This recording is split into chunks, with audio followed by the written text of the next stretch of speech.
صلی اللہ علی محمد صلی اللہ علیہ وسلم۔ السلام علیکم ناظرین، میں آپ کا میزبان محسن رضا حبیبی قادری آپ کا استقبال کرتا ہوں ہمارے چینل فیضان اولیاء پر۔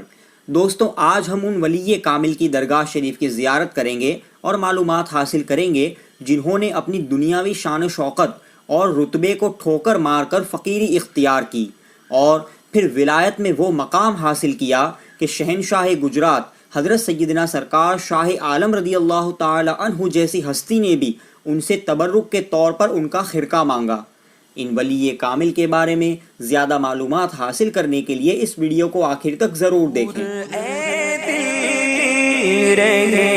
مدینے سے دور اے دل رہے مدینے سے، دور اے دل رہے مدینے سے، دور اے دل رہے مدینے سے، موت بہتر ہے ایسے جینے سے، موت بہتر ہے ایسے جینے سے۔ آپ کا مبارک نام حضرت محمد رحمۃ اللہ علیہ ہے اور آپ حضرت ملک محمد اختیار چشتی رحمۃ اللہ علیہ کے نام سے جانے جاتے ہیں۔ آپ سلطان محمود بیگڑا کے خاص امیروں میں سے تھے۔ جب سلطان محمود بیگڑا تخت نشین ہوئے تو انہوں نے اپنے دربار کے خاص لوگوں کو ایک ایک خطاب دیا۔ جب آپ کی باری آئی تو آپ نے خطاب لینے سے انکار کر دیا اور فرمایا کہ میرا نام محمد ہے، اس سے بڑھ کر اور کیا خطاب ہو سکتا ہے۔ آپ کو سلطان محمود بیگڑا کے دربار میں ایک خاص مقام حاصل تھا۔ سلطان کی طرف سے آپ کو بہت سی جاگیریں اور مال و دولت دیے گئے تھے اور آپ اپنی زندگی امیروں کی طرح شان و شوکت سے گزارا کرتے تھے۔ ایک مرتبہ آپ پالکی میں سوار ہو کر میٹھا پور علاقے کی طرف سے گزر رہے تھے۔ گرمی کی شدت بہت زیادہ تھی۔ آپ کی پالکی کو ایک درخت کے سائے میں روکا گیا۔ آپ اور آپ کے ساتھ والے اسی پیڑ کی چھاؤں میں کچھ دیر ٹھہر گئے۔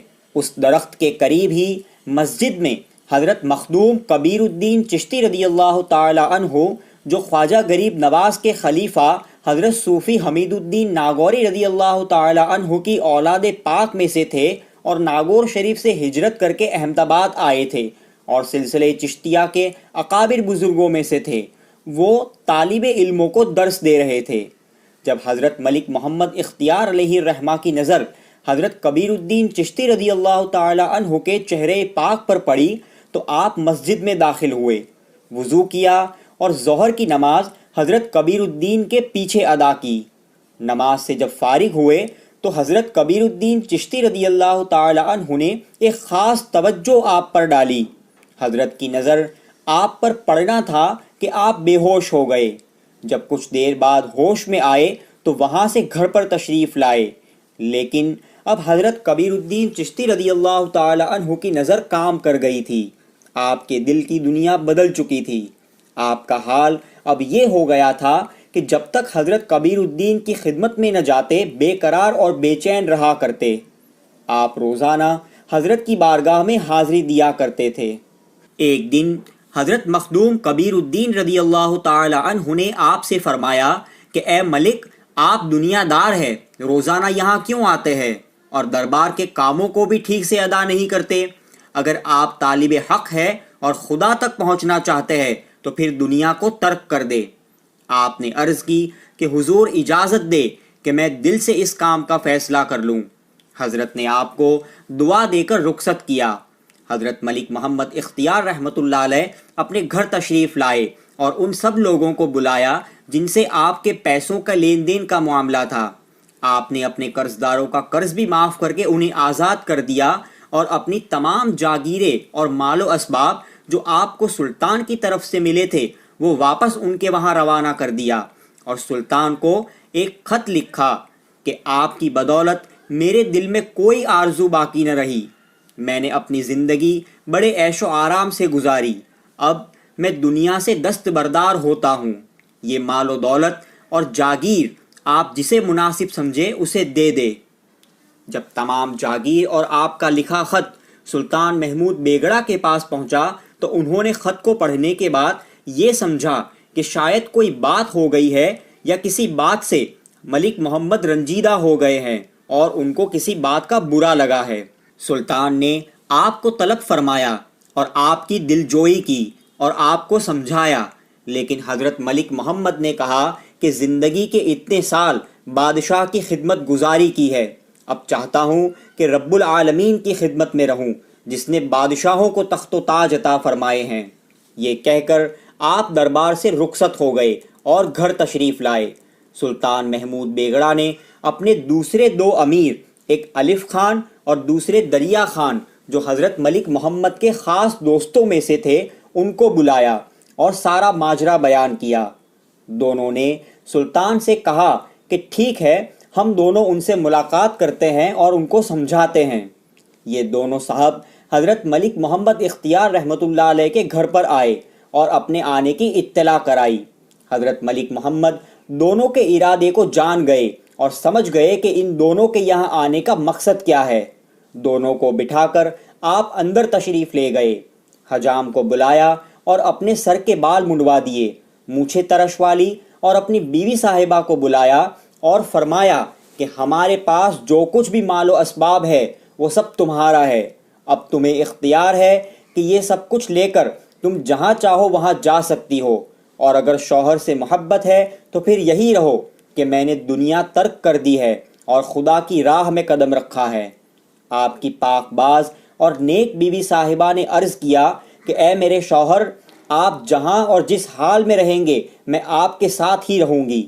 بیوی کا جواب سن کر آپ نے فرمایا کہ اگر تمہیں میری محبت میں میرے ساتھ رہنا منظور ہے تو اپنے زیورات اور اپنے مال کو اپنے سے دور کر دو۔ آپ کی بیوی صاحبہ نے آپ کے حکم پر عمل کرتے ہوئے اپنے سارے زیورات اتار دیے۔ پھر آپ نے اپنی بیوی صاحبہ کا ہاتھ پکڑا اور گھر کے باہر نکل گئے۔ آپ کے دونوں دوست الف خان اور دریا خان دیوان خانے میں انتظار میں بیٹھے تھے۔ آپ ان کے سامنے سے اپنی بیوی کو لے کر نکل گئے اور سیدھے حضرت سیدنا کبیر الدین چشتی رضی اللہ تعالی عنہ کی خدمت میں حاضر ہوئے۔ حضرت آپ کے آنے سے بہت خوش ہوئے اور آپ کا استقبال کیا۔ حضرت نے آپ کی بیوی صاحبہ کو اپنے مکان میں بھیجا اور حضرت نے اپنی بیوی صاحبہ سے فرمایا کہ یہ عورت وقت کے شیخ ابراہیم بن ادہم کی بیوی ہے، ان کا ہر طرح سے خیال رکھنا اور خدمت کرنا۔ حضرت ملک محمد اختیار رحمۃ اللہ علیہ کے وہ دونوں دوست واپس سلطان کے پاس پہنچے اور کہا کہ اے سلطان، وہ تو ہمارے سامنے اپنی بیوی کو لے کر حضرت کبیر الدین کی بارگاہ میں چلے گئے۔ حضرت کبیر الدین کی توجہ نے ملک اختیار کو کیا سے کیا بنا دیا ہے اور کہاں سے کہاں پہنچا دیا ہے۔ حضرت ملک محمد اختیار رحمۃ اللہ علیہ حضرت کبیر الدین کے مرید ہو گئے اور حضرت کی خدمت میں ہی رہ کر سلوک کی منزلیں طے کرنے لگے۔ باطن کی اصلاح کے لیے حضرت نے آپ کو ایک خدمت سونپی۔ آپ روزانہ سابرمتی ندی کے کنارے جاتے اور پانی کا مٹکا بھر کر اپنے سر پر اٹھا کر لاتے۔ لوگ جب آپ کو دیکھتے تو وہ آپ کو دیوانہ کہتے کہ انہوں نے دنیاوی عیش و آرام کو چھوڑ کر اپنی زندگی کو کیسا بنا لیا ہے، لیکن آپ نے لوگوں کی کچھ پرواہ نہ کی اور حضرت کی خدمت میں لگے رہے۔ پھر کچھ مدت کے بعد حضرت کبیر الدین نے آپ کو خرقہ خلافت سے نوازا۔ آپ نے حضرت کبیر الدین کی خدمت میں رہ کر ولایت میں اعلیٰ مقام حاصل کیا۔ لوگ جوق در جوق آپ کی خدمت میں آتے اور فیض حاصل کیا کرتے۔ لوگوں کی بھیڑ آپ کے دروازے پر لگی رہنے کی وجہ سے آپ کو عبادت و ریاضت میں خلل واقع ہوا۔ آپ کے مرشد نے آپ کو شہرت سے دور رہنے کی تلقین کی۔ اس کے بعد آپ نے یہ طریقہ اپنا لیا کہ جو آپ کے پاس آتا آپ اس سے اس کی قیمتی چیز کے بارے میں کہتے کہ میری خاطر تم اسے کسی غریب کو دے دو، اور اس شخص کو ناچار آپ کے حکم پر وہ چیز کسی غریب کو دے دینی پڑتی۔ اس وجہ سے لوگوں کا ہجوم آپ کے پاس آنا کم ہو گیا اور آپ عبادت و ریاضت میں زیادہ مصروف رہنے لگے۔ ایک دن حضور سیدنا سرکار شاہ عالم رضی اللہ تعالی عنہ کا ایک مرید آپ کی خدمت میں آیا اور آپ کی صحبت سے فیض حاصل کرنے لگا۔ کسی نے اس مرید کی شکایت سرکار شاہ عالم سے کی کہ حضور وہ شخص مرید آپ کا ہے لیکن ملک محمد اختیار کی خدمت میں رہتا ہے۔ یہ سن کر سرکار شاہ عالم نے فارسی زبان میں ایک شعر پڑھا کہ ہر کے باشد دو عالم بختیار او کنت خدمت محمد اختیار، یعنی جو کوئی دونوں جہان کی سعادت اور بھلائی چاہتا ہے تو اسے چاہیے کہ محمد اختیار کی خدمت کو اپنائے۔ ایک دن آپ کی اور سرکار شاہ عالم رضی اللہ تعالی عنہ کی راستے میں ملاقات ہو گئی۔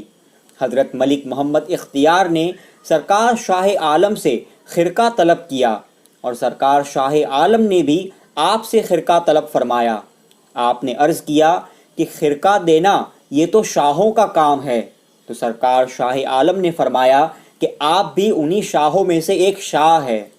پھر سرکار شاہ عالم رضی اللہ تعالی عنہ نے آپ کو اپنا کرتا شریف جو اس وقت پہنے ہوئے تھے وہ عطا فرمایا اور آپ نے اپنی کلاه مبارک سرکار شاہ عالم کو پیش کی۔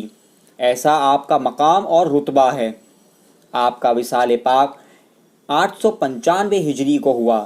مزار مقدس پیر و مرشد کے مزار کے پاس ہی ہے اور ساتھ میں آپ کی بیوی صاحبہ کا مزار بھی وہیں پر ہے۔